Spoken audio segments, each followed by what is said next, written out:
because every single one. Alex Devlin, 4178. Matthew O'Brien, 4178. Karen Morrison, 4178. Will Johnson, 4178. Esther Frederick, 4178. Cheryl Osberg, 4178. Abigail Youngless, 4178. Nobody will ever deprive the American people of the right to vote except the American people themselves, and the only way they can do this is by not voting. This is a quote from the Brain Quote website by FDR. Remember the first time you voted? Didn't you feel like a contributing member of your society? Did you feel like you single-handedly made a really big impact or difference in your country or community? Well, it's awesome because you did. But the thing is, a lot of people these days actually don't have the motivation to vote, or they're prevented from voting. One such way to solve for this would be through compulsory voting, which is defined as basically mandated voting, requiring everybody to vote it, automatically registering them once they are of legal age. This would contribute to a more representative America.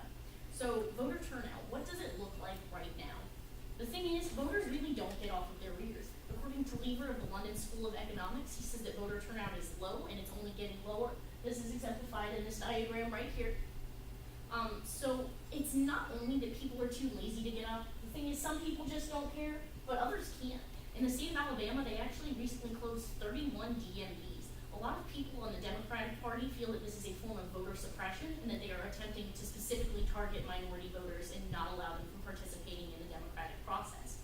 Other people just feel that their voice won't be heard because of the process called gerrymandering, in which people basically draw lines around counties of areas that are more inclined to vote for them in order to make it so that way they have higher turnout numbers and they basically steal the election.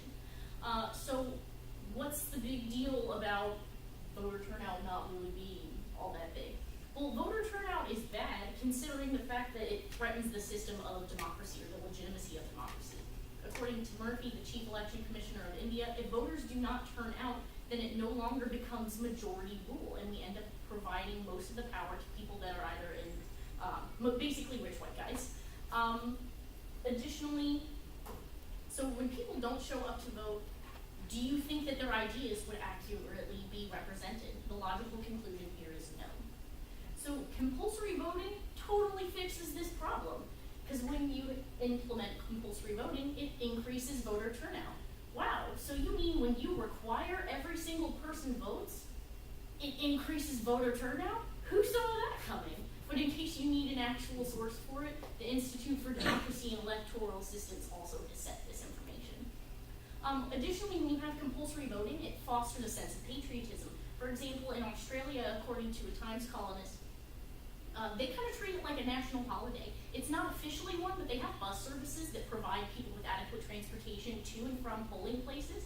And additionally, there will be a lot of like bars and everything that they'll have like discounts, or if you come in and you have your I voted sticker, you get some sort of like free drink, little gimmicky stuff like that. So what would happen in the future? When you have a more representative population, a more representative voting process, there is less polarization. It decreases political violence even, because when people are not represented, there is civil unrest. An example, look at any single European history textbook, bourgeoisie, proletariat. Whenever you have an oppressed people, they're going to end up protesting.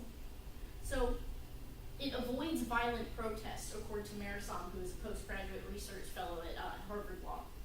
And it makes it so you have a more representative pool of voters. This more representative pool of voters makes it to where there is less political alienation among poor and minorities, which would then prevent overall threats to the political system. This is from Bernard of The Real American Voting Problem.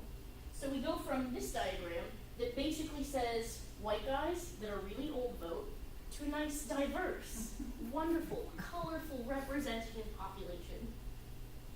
So how great would it be to rally around a cause or a candidate with all of your fellow Americans? How much more connected and patriotic would you feel if everyone actually went out and played their part in the democracy that we know and love? So if you want a better representative America, people have to actually start showing up to the polls. Since we don't have compulsory voting, make sure you're registered. Register your friends, talk to them about the significance of voting, make sure they realize their vote is important and it matters. Additionally, I'm actually going to be sending out a link to a petition via the Canvas messenger to everybody in the class if you want to sign it that says either make voting a national holiday or implement compulsory voting. So if you could sign it, that'd be awesome. So USA Documented recently quoted Obama in saying in his speech to the Illinois General Assembly. If 99% of us voted, it wouldn't matter how much the 1% spends on our elections. Thank you. Abigail Youngless, 4178. Alex Stallman, 4178. Matthew O'Brien, 4178. Karen Morrison, 4178. Will Johnson, 4178. Esther Frederick, 4178. Cheryl Osborne, 4178.